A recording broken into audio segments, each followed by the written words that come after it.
First of all అందరికి doubt ఏంటంటే allergy asthma రెండు ఒకటేనా? అలర్జీ వచ్చిన తర్వాత దాన్ని ట్రీట్ చేసుకోకపోతే ఆస్తమాగా కన్వర్ట్ అవుతుందా?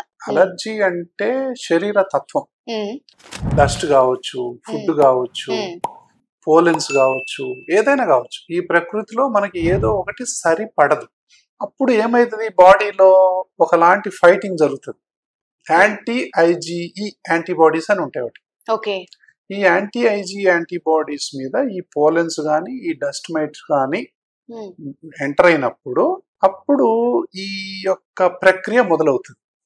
Okay. So allergen and antibody reaction జరిగి కొన్ని కెమికల్స్ రిలీజ్ అవుతాయి. అందులో ముఖ్యమైనది ఏంటంటే హిస్టమిన్ అనేది రిలీజ్ అవుతాయి, ల్యూకోట్రయన్స్ అనేవి రిలీజ్ అవుతాయి, ఇంకెన్నో రకాలైనటువంటి కెమికల్ మీడియేటర్స్ అన్ని రిలీజ్ అవుతాయి.